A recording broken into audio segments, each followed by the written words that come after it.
Terima kasih Anda masih bersama kami di Berita Padang. Bagi Anda yang baru saja bergabung, kami hadirkan kembali 3 berita utama pada pagi hari ini.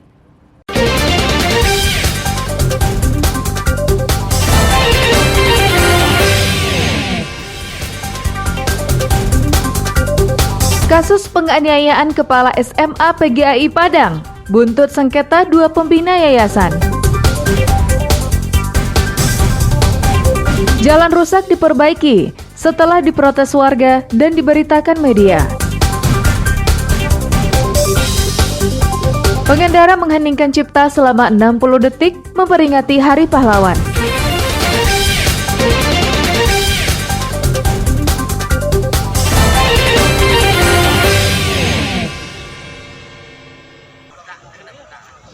Karyawan sebuah perusahaan yang memproduksi air mineral di Kabupaten Solo kembali melakukan mogok kerja.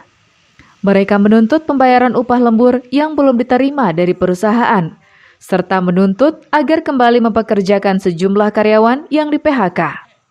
Aksi dilakukan dengan cara berkumpul di depan gerbang perusahaan. Aksi ini merupakan lanjutan dari mogok kerja yang telah dilakukan selama 1 bulan.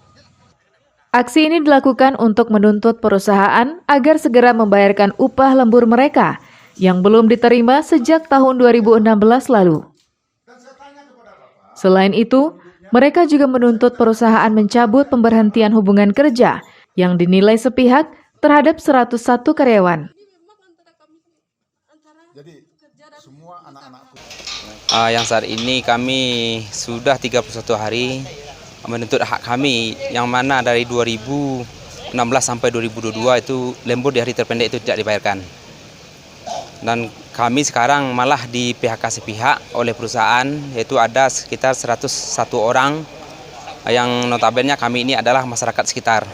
Yang kami tuntut sekarang adalah bayarkan hak kami dari 2016 sampai 2022 itu 3 jam dan pekerjakan kembali kami sebagaimana sebelumnya.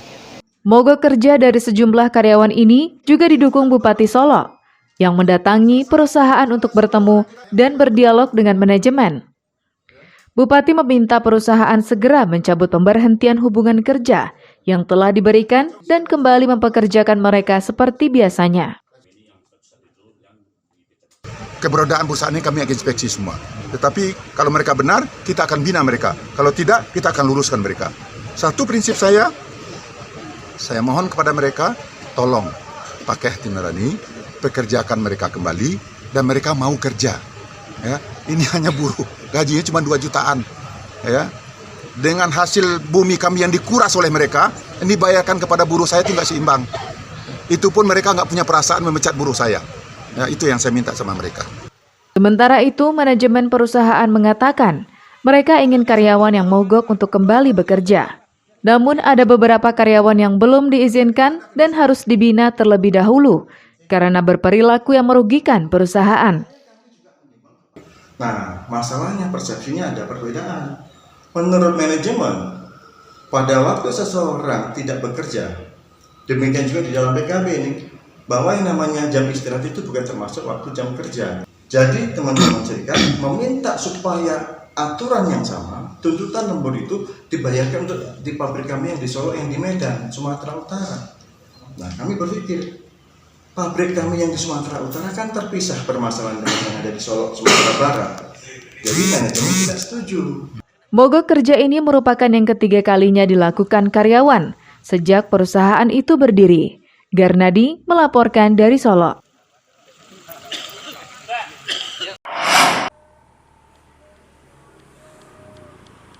Kasus penganiayaan terhadap jurnalis Kepala SMA PGAI Padang ternyata buntut perselisihan antara 2 pembina Yayasan PGAI.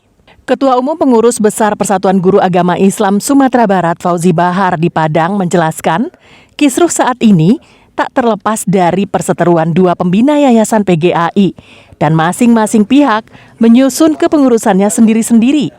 Fauzi Bahar menjelaskan, sejak bulan Februari 2022 lalu, masa bakti pengurus yayasan telah berakhir. Namun mereka enggan mengembalikan mandat ke pengurus besar PGAI Sumatera Barat. Dalam keterangan kepada wartawan, Fauzi Bahar menjelaskan, yang dianggap menjadi korban pengeroyokan tersebut ternyata memutarbalikkan fakta dan menjadikan sekolah untuk berlindung, seolah-olah kepala sekolah terzalimi. Saya memang menyayangkan terjadinya dan keprihatin terjadinya penganiayaan. Tapi yang saya ingin luruskan adalah pemutarbalikkan fakta bahwa sekolah ini diserang oleh orang tak dikenal, 15 orang, sehingga tidak sudah ada surat kita ini pemanggilan peradilan. Ya, 5 kali surat kita memanggil mereka, tapi mereka nggak mau datang. Kebetulan dia sedang di kantornya. Sementara itu, menurut seorang pengurus yayasan yang baru, kisruh antara dua pembina ini sudah masuk ke ranah hukum dan masih dalam persidangan kasus perdata. Yang bersengketa itu kan hanya Ketua Pembina Dr. Buhari sama Sri Jurnalis sama Pak Samsu Jalal. Mereka kan sama-sama pembina dulu. Tapi karena ada hal-hal yang menyalahi apalah namanya dari segi tatibnya dan segala macam aturan dan norma, lalu Pak Samsu Jalal mereka keluarkan. Itu nanti di persidangan lah itu ya, itu penjelaskannya nanti. Sekarang kan sudah berlangsung lebih 1 tahun nih sidang di Pengadilan Perdata, Pengadilan Negeri. Hingga kini polisi telah menetapkan 4 tersangka pada kasus pengeroyokan tersebut. Hasil pemeriksaan, pengeroyokan tersebut dilatar belakangi oleh kisruh pengelola yayasan. Saat ini Polresta Padang sudah mengamankan 4 orang dari kasus yang viral kemarin, yaitu kejadian penganiayaan secara bersama-sama di SMA PGAI. Kita masih menunggu progres dari penyidik hasil pemeriksaan. Jika memang memungkinkan ada peran-peran lain di luar 4 tersangka tersebut, tidak menutup kemungkinan tersangka bisa bertambah. PB PGAI telah memediasi kepada 2 kubu ini. Namun pengurus baru bersikukuh menunggu putusan hasil sidang perdata yang masih bergulir di Pengadilan Negeri Padang. Robiham melaporkan dari Padang.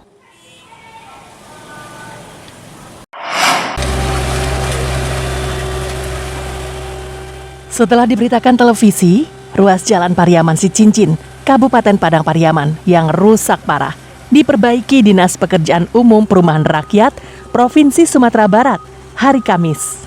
Sejumlah alat berat mengeruk sisi jalan dan menambal lubang-lubang jalan dengan pasir, batu, dan kerikil. Namun pengerjaan jalan itu tak menutup arus lalu lintas karena petugas memberlakukan sistem buka tutup. Rencananya setelah jalan yang berlubang ditutup, dilanjutkan dengan aspal. Rencananya ruas jalan sepanjang 16 km itu hanya 4 km saja yang diaspal ulang karena rusak parah. Warga mengucapkan terima kasih kepada awak media yang memberitakan kerusakan tersebut hingga direspons dengan cepat oleh pemerintah. Dampak dari media sosial saya viral, alhamdulillah dikerjakan langsung. Terima kasih buat Bapak yang telah menayangkan dan akhirnya viral. Alhamdulillah langsung dikerjakan. Ruas jalan ini rusak parah dan sering menyebabkan kecelakaan karena pengendara terjatuh saat melewati lubang. Warga kesal dan menanam pohon pisang di jalan yang berlubang-lubang tersebut. Eki Rafki melaporkan dari Padang Pariaman.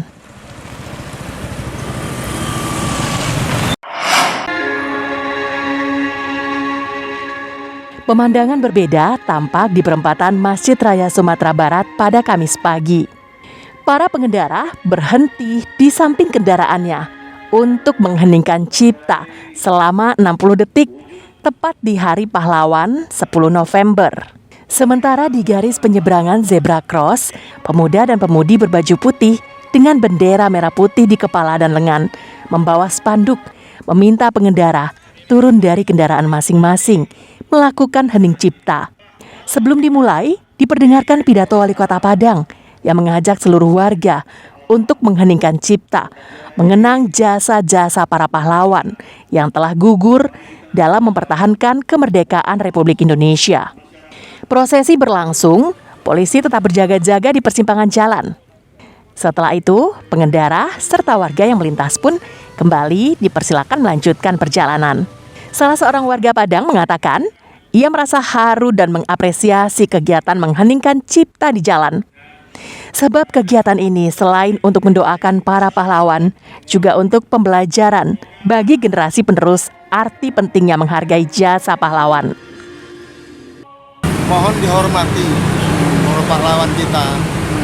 Tolong mohon dihormati para pahlawan kita yang sudah gugur karena memperjuangkan kemerdekaan kita. Dan kita tinggal menikmatinya. Saya sangat haru. Dan karena memang orang tua saya juga sangat-sangat haru. Kegiatan mengheningkan cipta ini digelar secara serentak di sejumlah ruas jalan protokol di Sumatera Barat, tepatnya di persimpangan yang ramai. Kita wajib mengheningkan cipta, mengingat jasa para pahlawan pada tanggal 2 November ini. Kegiatan seperti ini kita ambil positifnya, kita laksanakan secara kontinu. Kegiatan hening cipta selama 60 detik ini rutin dilakukan setiap tahun untuk menjaga nilai-nilai perjuangan bangsa agar tetap dihargai oleh rakyat Indonesia. Robiha melaporkan dari Padang.